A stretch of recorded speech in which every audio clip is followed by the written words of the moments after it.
Now back to one of my favorite segments on the Elias Macko Show. Mitch Joel and I fight about technology. Absolutely adore it. He's laughing right now. Let's go to him right away. Mitch Joel, who is the co-founder of ThinkersOne and the author of Pixels of Separation. He's with us this morning. Hi, Mitch. How you doing? I'm good. I'm just wrapping my hands up in some tape here and hot glue and broken glass to get ready for it. And let's put on the boxing. Put on the kid gloves for me, Mitch. Exactly. Now you're on this morning because we want to talk about the future of wearable technology. It certainly seems like big players are investing lots of money and announcing new products, right? So Meta of Facebook fame, right? They announced a slate of new products, new versions of their Ray-Ban Meta smart glasses, even going beyond, continuing to move forward on that path of augmented reality and other things, displays being beamed right into your eyes. And there is a report that Apple is pivoting a bit. Now, Apple released that Apple Vision Pro, which was $4,000. Nobody bought it. It weighed 18,000 pounds. And now apparently, I'm getting my little thing in there, Mitch. Apparently, they're thinking about going down more of the Meta route with some smart glasses that perhaps will be more stylish and lighter. Mitch, I believe this is just throwing bad money down the drain here, and no one's ever going to actually want to wear these things. Well, prove me wrong. Yeah, if I can prove you wrong, because socially, my own perspective on it has shifted a little bit as we've seen more and more surveillance come in these devices, which is, I think, an interesting little note that we should hold to get to right after this. I would say secondarily, you already have a world of extreme comfort with wearables, whether it's watches and Whoops and other devices, along with this idea that people who currently have glasses is one very interesting segment. The bigger segment where I think Meta has done a fantastic job with these Ray-Bans, and they've sold quite well, is in this idea that if you're going to have sunglasses or glasses like this, why wouldn't you put in this type of functionality? And if you look at the sales, they're performing exceedingly well. And so if you think about Meta/Facebook's position here, they don't have a smartphone. This could be their way of moving in towards that type of mobile product that they so desperately need, because they don't have Pixel phones and iPhones and things like that. Okay, so listen, I'm wearing wearable technology. I'm wearing an Apple Watch. I've had one for a very long time. So I buy the argument that there is a market for wearable technology. Where I get hung up is, and I don't have the sales figures, right? And it may be they're doing very well. They are. Well, what does that mean? You know what I mean? Like, is that they're selling 10,000 and nobody else has sold that? Is it 100,000? How many? No, I don't have the numbers, but I can tell you when I saw it, it wasn't a menial component of it. They are selling out. There was demand for this. This isn't like Snapchat had glasses that didn't do well. Yeah. Others, Google Glass didn't. They're stylish. They're Ray-Ban. They look good. And people who typically, you have to understand too, it's a bit of a psychological thing here where people who use their phones to record everything, which is a vast majority of a certain generation and population, having that built into your glasses, the ability to take a picture, do this, it's very compelling to them if the sunglasses are quote unquote cool. So yeah, and that's a large market. But I compare that, the smartphone market, that's billions and billions sold in a year, right? You know what I mean? So like I'm compared to the smartphone market where everyone wants a smartphone. And even if they sell 500,000, I think that's peanuts overall. Now you may say, well, it's nascent. It's a new industry and it's going to go in that direction. To me, like I get your point. You were wearing sunglasses, now you'll put on these Ray-Bans, and if you want to record a brief moment, you tap something, and it records, no problem. Well, not even that. I think that's one, again, so now we're going into like where's the split?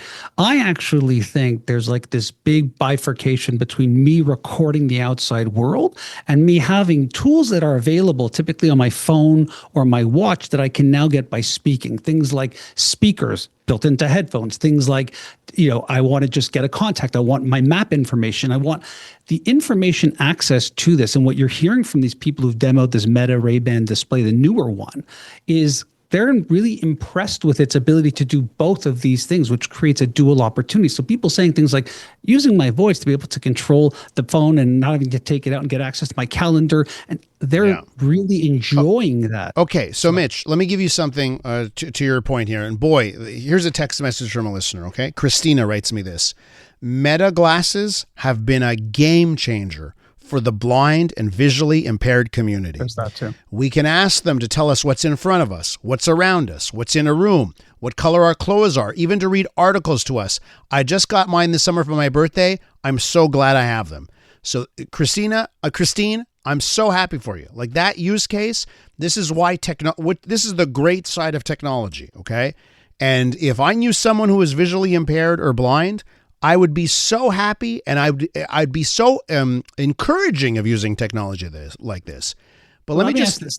Hold on. Let me toss to you another way. Yeah. You're driving your car. You've got this now in your sunglasses. Yeah. You don't have to deal with CarPlay, the phone, the ways that. It's all there. Information's there. You can tell it to raise the radio, put on CJAD, not. You're wearing sunglasses anyways. You wear Ray-Bans. You like this. Yeah. These are what I'm trying to say is, regardless of whether or not this is a mass adopted product, we're starting to see more and more use cases. We're starting to see the technology get lighter and smaller. And it's clear to me, at least, that we are going to, in some point in the near future, move away from tiny lighted. I'm telling you that if I'm at a bar with a friend and they have one of these glasses on, different use cases, and while we're talking, they're scrolling in their eyeballs, I yell an expletive and I leave the bar. Like I'm telling you, like, you know, like so that's where I push back. Like there's some people that are saying, oh yeah, you're going to be at home with your family and you're going to, instead of picking up your phone, you know what, I actually appreciate it. If someone picks up a phone, I can see if they're just doing a quick search or something in front of me. At least I know that. I can live with that. But someone like with glasses and it's being beamed into their eyeballs, oh, I'm just going to look at the sports scores. I'll watch a video while I'm talking to someone, or I'll do the research on an event. Like, to me, that it's too much. Like it's enough. We have too much technology in our life. And I actually think there's going to be a pushback from people on this stuff and saying, no, it's enough's enough here, right? So this I agree. Yeah, and I think that the secondary part to that is I was recently waiting in line to get some lunch, and a person I hadn't seen in a while came over, and they were talking to me, and I realized they were wearing these Ray-Bans. And I stopped myself and said, sorry, are you recording this? Like, are you looking at my LinkedIn profile? Like, what is going on here? And that was one of the moments where I'm not an either or here. I'm looking at certain instances and saying, I wear glasses all the time. I'm constantly putting on earbuds and then aftershocks to work out and then clicking on my watch to start a workout and then doing this. I don't know that I wouldn't, if the frames were interesting, have that type of ability and really enjoy that hands-free experience of not having to sync my phone to the car. So that's one side. The other side is really we're getting into consent and information recording. Some of it is very cool. It's like first-person perspective videos are like a cool big thing. I get it. I get it if you're in the creator economy.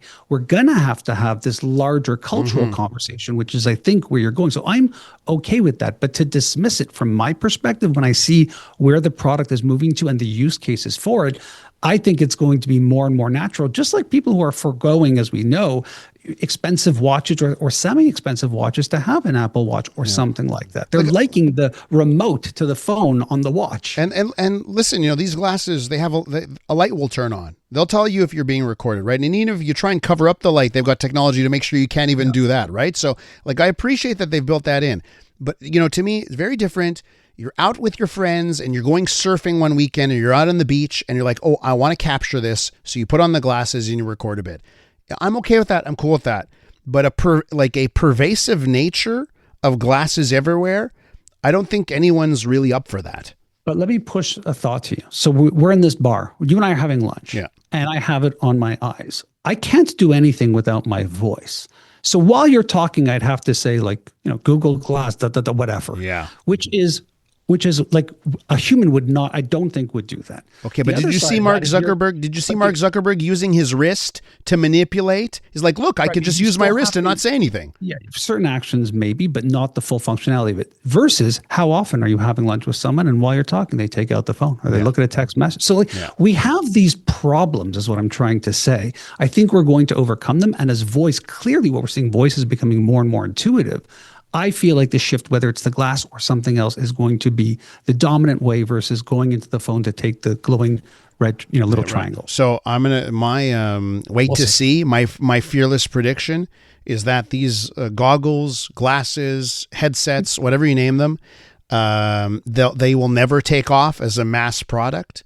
But, and I hate to say this because we'll end up in a worse place, I believe whoever comes up with chip implanted into the brain, connected to a device, and you can just get it into the brain, I think people will take that up. I do. And I hate to say it. I think we're going to skip over the glasses. And whether it's 100 years from now, I think somebody's going to try and meld brain chip and the brain, and that will take off. There's my horrible tale. The subdermal implants have been a challenging product. I will say that. And by the way, it's going to be great for people who have, they've lost the use of limbs. For people suffering from ALS. My mom had ALS. What a game changer would be. Even arthritis. So like I'm willing to point out there's going to be good sides to that too. But unfortunately, I think that's where we'll end up. Okay, Mitch, I love debating you and talking to you. You are a lover, not a fighter. Thanks for coming on. Thanks, Elias. Always good. Mitch Joel is the author of Control, Alt, Delete. I'm Dylan Playfair. And I'm Tyler Smith. We're putting loneliness in the penalty box by talking to some of our favorite athletes about the importance of friendship. This is Bromance. Bromance is brought to you by Charm Diamond Centers, proudly Canadian-owned and operated. Charm has been part of your love stories and bromances for over 50 years. And you can find Bromance on the iHeartRadio network or wherever you get your podcasts.